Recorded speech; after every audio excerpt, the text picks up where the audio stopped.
LinkedIn is one of the best places to grow your personal brand. And after watching the paid courses of the big creators, and after posting 383 times on LinkedIn the last year, I have found 5 actually useful LinkedIn growth hacks to grow your personal brand. So let's start with number 1, which is reposts.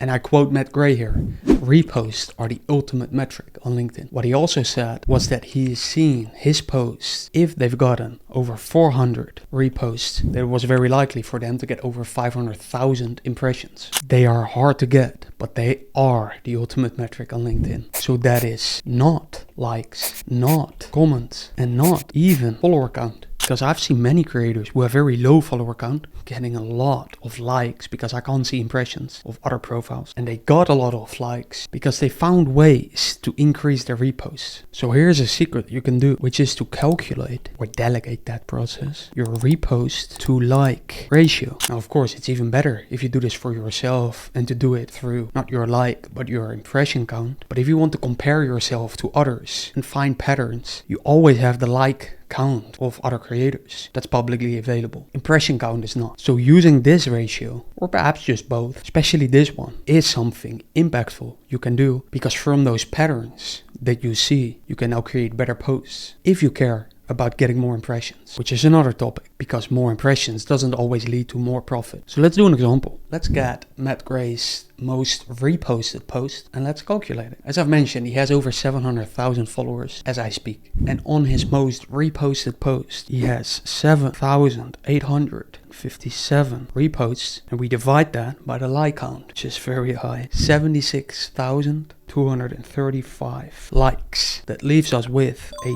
10.31% repost to like ratio. This is the number you want to optimize for if you care the most about impressions. Now here comes a twist, because getting people to repost your post is not easy. How come? Well, LinkedIn is a hiring platform for the most part. There's a lot of creators now popping off because it is a very great place to grow your personal brand. It's actually my second priority right now, just below YouTube. But because most people are on there to get a job or get better job offers, get hired, they won't just repost stuff they may agree with but don't look good on them. And this is not just for employees or people who are looking for a job or a better job offer. This applies to everyone. People care about appearance more so than what is right, what they agree with. This is what I found to be true. Appearance. If you can make people look good, look better through reposting your post, they're more likely to repost. Makes sense? Makes sense to me. So for instance, one of the things to make them appear better is to question yourself, or AI to get you some inspiration. Does someone look smarter after they reposted this? And for instance, a recruiter checks their LinkedIn profile and sees that they reposted that post, right? Because subconsciously people notice. Maybe not everyone, but a lot of people probably know that recruiters, anyone else can see their reposted post on their LinkedIn profile. So they probably don't consciously think about this when they hit the repost button, which is more of a impulse decision. They probably won't click that button if it makes them look dumber, right? So making other people look smarter is definitely a big thing when it comes to your repost to like ratio. The other part relates back to this impulse decision. Does someone feel inspired after they read my post or after they watch my video on the LinkedIn post? But most people use images, right? So after they read my post, will they feel inspired? Because if you can make someone feel inspired, of course, they're more likely to get that impulse decision to hit that repost button. As I've mentioned, I said this with a side note. Should you want to focus on this? Because it will increase your impression count by a lot. It is the ultimate metric. It is not a small thing. It's a big thing, because you don't just only get shown to the person's audience, right? To the followers and connections of the other person or part of that. LinkedIn will now also push your post further to other people in their algorithm, because they know how difficult it is to get that repost. But that's a side note. Have you ever reposted something yourself? It's an honest question. I don't know the answer. I've never done it. At least to my bad memory, I don't think I've ever reposted something on LinkedIn. I did on Instagram stories, for instance, but not on LinkedIn. And I don't have the data for this yet. But ask yourself if the people that would buy something from you right now or in the future, whenever you release a new product, are they the type of people that repost your posts? And you can check this by just checking your reposts currently on your LinkedIn. Are they the type of people that would buy my product or have bought? Perhaps. So I think a very clever thing, and it's quite manual to do that, right? You have to go to your post, but if you do that for 30 minutes, once a month even, or just once, check who reposted my post. Just scroll through your own posts and see who reposted something. Are they the type of people that would buy? Because it matters, but it doesn't matter as much, which is why I could have another side note here. Because the ones that repost don't have to buy your stuff. They don't have to become a client. They don't per se have to be a lead. Because through that repost, you get a lot more impressions that could reach the right people. And there's a lot of nuance to it. I can keep talking about this, but I hope you get the point here. Start to calculate this ratio, compare it to others, start to spot patterns, see which posts do better than others, so that you can increase this ratio, because it has a very, very large impact, if not the most impact, on LinkedIn specifically. I mean, just to get back to that number, 400 reposts gets Matt Gray over 500,000 impressions. And I've never heard him talking about calculating this ratio. I do think he has a very good understanding of how to write stuff that gets a lot of reposts, because he has grown very fast on LinkedIn. His highest growth month was 110,000 followers in 1 month. Now, of course, you can delegate calculating this whole ratio to your VA, your assistant. That's what I recommend. I'm actually working on an automated analytics dashboard, not just for LinkedIn, but also YouTube stats, Instagram, and so on, where all the data automatically loads, gets calculated. It's very easy to see your both account growth and your posts. So if you want access when it's ready, just enter in your email below. I will leave a link and I will notify you when ready. Until then, consider calculating this manually. Which brings me to number 2. The E from engagement is the cheat code. Now, what do I mean with engagement? If you've never heard of them, they are so-called pods. Right? These can be group chats, whatever, where a lot of people send their post, their link to their post, and then you basically give and get back, right? You give a like, you get one back, and so on. It's basically mutual agreement. And in these pods, there's a lot of people, right? Can be a small group, can also be a very large group. Usually they're very large, right? 500 plus people. Doesn't really matter how many people they're in. What I care about is what is true. That's the first thing. The second thing, is it smart to do something like this? Well, to my understanding, this goes against the terms of service, the TOS of LinkedIn, using these pods. So that's why I don't use them. I've never used them. But comes the second part. What is the truth? Are they effective?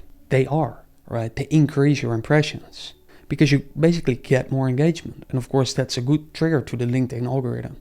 If you get more likes and comments, they think it's a good post. And you can just see this. There are creators who are in these pods and they grow really fast. But then comes the, once again, there's a lot of nuance to this. A side note here, it is what is the quality of the engagement. So I think I would divide it into 2, right? The first part is coming from these pods, right? That's the engagement coming from these pods. Now that is very low quality based on what I've seen. There's perhaps group chats with high quality people, right? That bought a big course or a very expensive course of someone, and that are from first world countries, which matters, by the way, on LinkedIn. And then the quality is of course high, but for the most part, this is low quality engagement. Then you have the second part, which is of course, that is the engagement that is actually coming from the algorithm, right? And that can be A, B, or C quality. I don't have the data for this, so I can't say it's really poor engagement or type of people that now come to your post because this is poor, or it's actually good. I don't know. That's the truth. So you can test it for yourself. All I know is that engagement is a cheat code. So what is the alternative if you don't want to engage in these pods, which could cause problems for your LinkedIn account, which you can only have one from, or could actually be harmful for just your followers, right? And the quality of them, and then your future ability to monetize, or your current ability to turn those followers into clients, or better said, have a higher percentage of those becoming clients, right? Because if you get one, that's one, but it's absolute. So this matters always, the percentage. And if the LinkedIn algorithm now puts you in this box based on the people that engage with your post that are coming from these pods, which are from third world countries, often based on what I've seen. And if those are not the type of people that buy your product, become a lead, become a client, or in the future will be monetized whenever you launch a product, well, then you have a problem, because then you have built an audience of this quality. And then this percentage, well, this is just a rough example, is then not 1% conversion, but only 0.01%, right?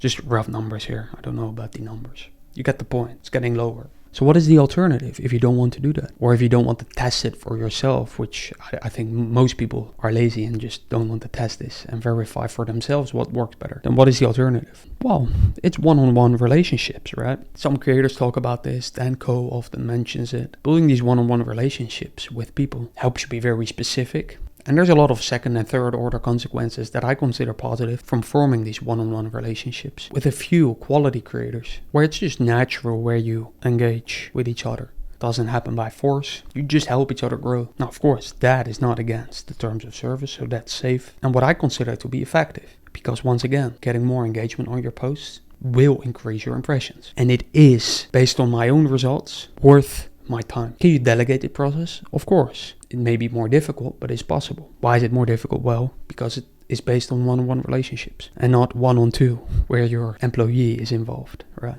Which could be, but that's topic for another video, because you can delegate the process. Which brings me to number 3, hand-drawn post. A LinkedIn post with copy and then the image being a hand-drawn post have a higher ability to go viral. How come? Well, let me explain. I've learned this, by the way, by Matt Gray telling me and showing me, right? Because he's showing me through all his posts. All of his posts, I believe for over 1.5 years already, all of them are handwritten posts, right? So they are copy attached with a handwriting. He used to do that himself. He delegated the process. I also delegated it. And you can access the full SOP that I've delegated to my employee in the description below. As I make this, there's only 5 left for $1.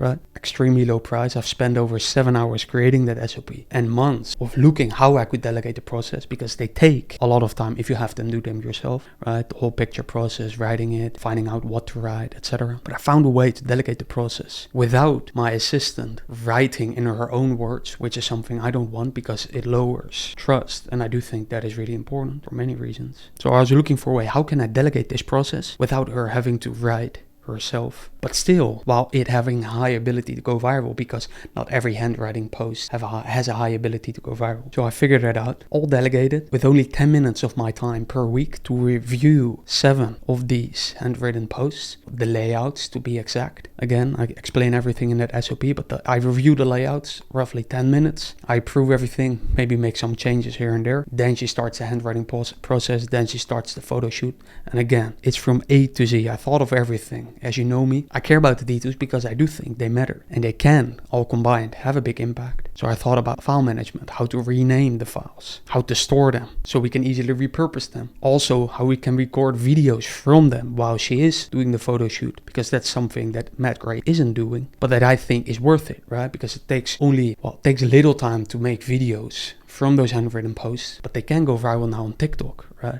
Even though TikTok isn't the greatest platform for most people that are on LinkedIn. But they can also go viral on Instagram, which is a very great platform in general for a lot of people. So why are they so effective? Well, as I've mentioned, they have a higher ability to go viral. How come? If we have a handwriting over here, they have a high ability to go viral. I'll explain a little bit. But then over here, we have a meme post. Very high ability to go viral, right? How is this so? Well, meme posts, they contain humor, trigger emotion, target a specific type of people, which is very broad, which you can say is not so specific, right? Therefore, they can get a lot of impressions. Usually, the quality that comes from seeing a meme post, so the leads, conversion, opt-in rate to your email, other lead indicators, that's usually very low. Whereas if you look at the handwritten post, it has a very high ability to go viral. Well, why? How come? Well, there are several reasons, but first of all, it's because they're very unique, right? Matt Gray has been one of the, I believe I've seen 2 or 3 other people doing that on any other platform. So I believe I've saw one on LinkedIn. Doesn't matter. You probably have only seen them from him, and they are very unique, but very eye-catching, right? So unique usually is not that great, because it means that perhaps it's not so good to create them. But they are unique in this case because they take a lot of time, and very few people have found a way to delegate this process, and they don't want to do it themselves. Once again, so if you want my SOP before I raise the price, because I will, then you can find the link below. Anyways, they are unique. And another reason for that, why they perform so well, is because of input bias, alright? People love handwriting. At least I love it. A lot of people seem to like it based on the results from Matt. It has something, brings a sense of nostalgia. Seeing a handwritten post, it just looks good, especially if it's good handwriting, right? So that's something you have to nail down. Or just delegate, which is much better because my handwriting isn't that great, as you can see. Anyways, input bias is a big factor, a subconscious reason why they perform so well. Now, what is input bias? What's basically more effort. So if effort goes up, or the perceived effort, so what the person who's on the other end on his phone or PC on LinkedIn trying to find a job or trying to learn social media or improve a certain skill on LinkedIn, right? They looking for information or motivation. Then the perceived effort when they see a handwritten post increases their likelihood to actually read it. And then you have two different tiers based on my findings. The first is when you see the effort. That's much better than when you hear the effort, right? If I tell you I spent 7 hours on this SOP, or you saw a video of me, compilation on YouTube, working on this for 7 hours and then spread over 7 months, where I've been working on the SOP, thinking about it when I'm driving, wherever, right? Then you have a much higher perceived effort than if I just told you. Now, the type of people that read a handwriting, you could say perhaps they are more sophisticated. Doesn't have to be the case, that's just an assumption. But what is true is that these meme posts usually are not that long. It's a very short, quick span of attention. So there's a difference between quality here, which here the quality could be A grade and here just quality C grade, right? With these handwriting posts, they are long. Take some time to read. And that's just my assumption. I don't have data for this, but you could say that the type of people that are reading and checking out these handwriting posts perhaps are a bit more sophisticated, and perhaps more of your ideal target audience could convert in the future, or would already, rather than people who are constantly checking out meme posts. So this is why I create these handwriting posts, or at least delegate the process. Roughly 7 a week, takes me 10 minutes. It's great. We can repurpose them on Instagram as well. And of course on YouTube community and so on, all the other platforms, which is what Matt Gray does. And it works exceptionally well for him, which is why I started doing this.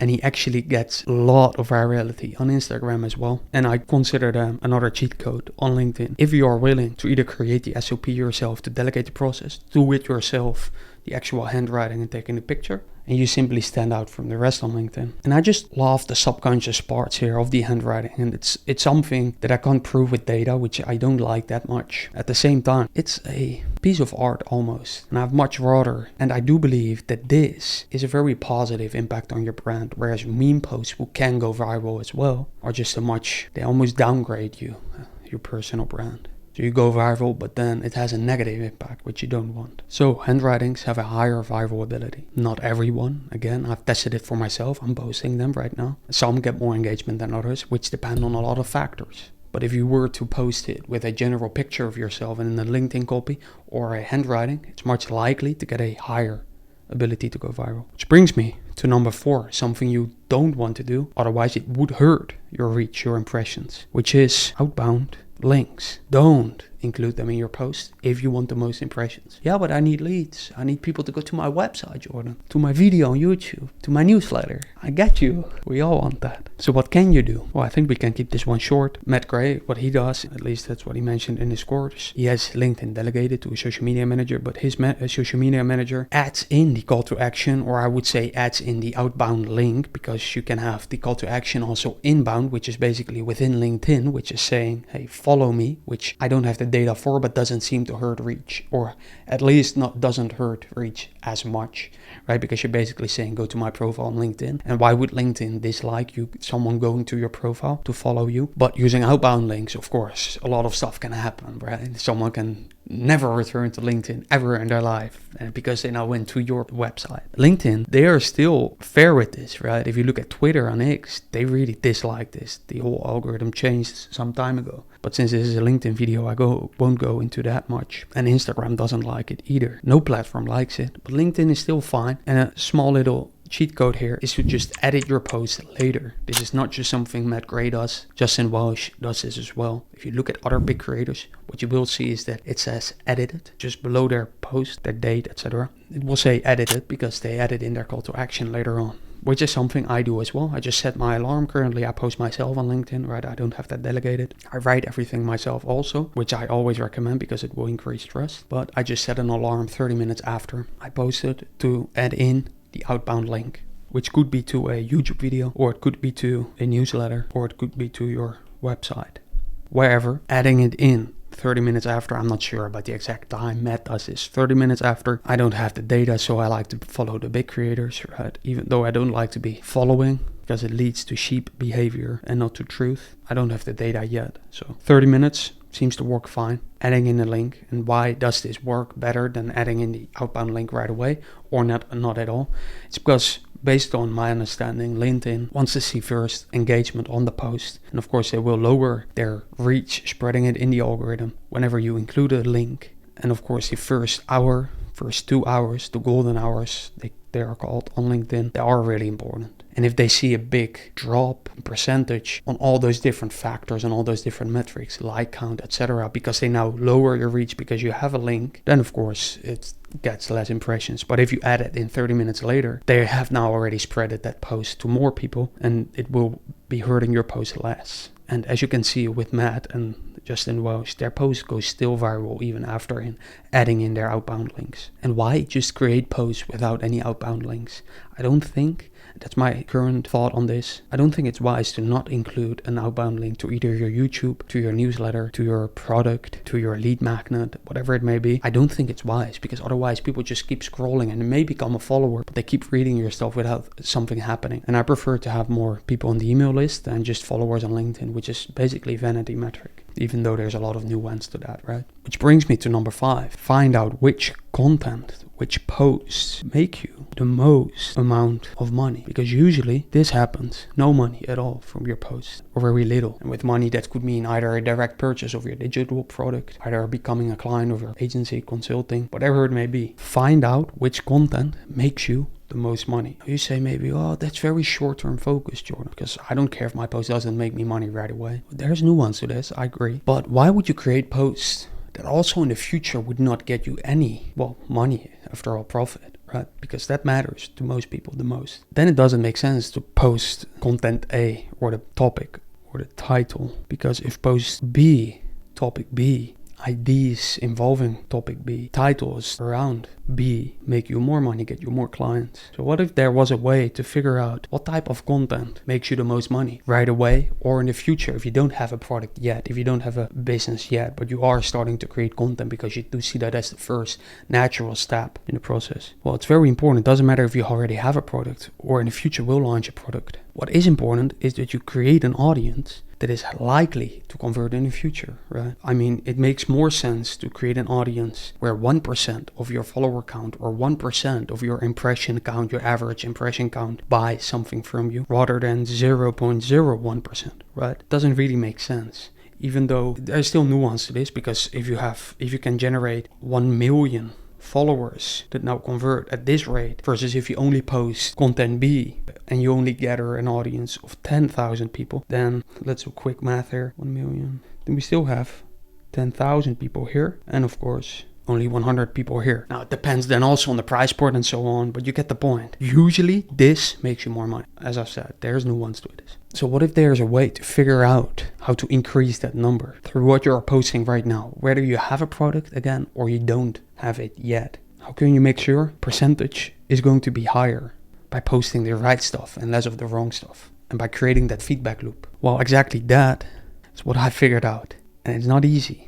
But I explain everything in the free training. You can access it below. Just enter in your email and we'll let you know when it's ready. That is what matters most. At least to me. I care about profitability over virality, fame, whatever it may be. Even though I went from 0 to 5,000 subscribers in only 7 months on YouTube. Got my viral video 1 million views. I cared a lot about fame subconsciously and not profitability until I noticed. That's why I figured this out, because it is important. And there is a clear way based on data to figure out which posts can make you more money than others. And then doing more of that is just a natural next step. You want to figure that out ASAP if you are like me and care about profitability. So you can actually post more of this stuff because it makes you more money rather than the other stuff. And that is if you have a product, but also if you don't have a product yet, which is very important. Because there is a way to figure that out, even though you don't have a product yet. Again, I explain how you can do it in that workshop. But right now, why it is so important, it's because you are building an audience. And if this over here is 10,000 impressions or views on YouTube, right? And that is your post, it reaches 10,000 impressions. And then some posts get more impressions, and some posts get less impressions, and some go really viral on LinkedIn because you use a viral hand drawing or you use a stupid meme post, whatever it may be. What happens is you are building an audience, which starts slow, of course, on the bottom, but you get the point, which should be a steady line up, which is usually the case. Based on what I've said many times, content fades, audience stays. So it is very important to build the right audience, otherwise you build an audience for a low percentage that would convert in the future or already into clients, into product sales, into revenue, into profit, which can create a cycle effect where the LinkedIn algorithm is smart enough to find more of those people, which will increase your audience, but lowers that percentage that they will convert into your current or future products, which I don't think is wise. I mean, that's just a vanity number. And again, there's a way to figure that out. Content fades, audience stays. If you don't want to add in your email below to get access to that free workshop when it's ready, then figure this out yourself at least. It's really the most important thing, profitability. That's probably why you started this whole personal brand thing in the first place, right? And it really is based on this drawing. And don't get wrong thoughts here. I always make it look worse. Because you could be building that audience that is here. Very cold. Freezing. It's actually freezing here right now. No, it's not, but it's cold. Then over here, we have warm, right? They're cozy, they're comfortable, not ready to act yet. And then over here, you have the hot people, all right? Where do you want to be? Well, of course, you want to be over here, where the people are hot because they're very likely to convert. Over here, we have a lower conversion percentage. Again, there's nuance to this, because you could build a very large following where still less people convert, but then you have a product for the masses and then subscription based, and then this all works out, and then you may consider wanting to focus on the warm type of content. But for most people, this is likely to be better. And then over here, we have the cold people, right? And this is really the place you want to avoid. This doesn't make sense for almost anyone, unless you're maybe selling a private jet, right? For instance, like Alex Hormozi, who tells everyone to sell your stuff away, to give your stuff away for free. But that makes sense for him. It maybe doesn't make sense for you, unless you, like him, are selling very expensive workshops. And especially in the beginning when he was promoting this, giving everything away for free, and still is, by the way, if I'm not mistaken. But he's investing in businesses, so he only needs a few businesses per year, right? So for him, that makes sense. So he could be focusing on the millions instead of only the smaller group who are much more likely to buy your ideal solution. So, takeaway, there's a lot of nuance to this. But for most people, you want to avoid being in this place. Not per se you have to be over here. It's likely to be good. But avoiding the colder people that would never buy from you and have a negative impact on your brand because they push the algorithm to show your stuff to more like them, that doesn't make sense. You want to avoid being in that cold place, attracting more cold people when you are selling the hot stuff to hot people. So just add in your email below if you want to enter that free training. We'll notify you when it's ready. And if you don't, but you did find this video valuable, I'm sure you will like this one next. Talk soon.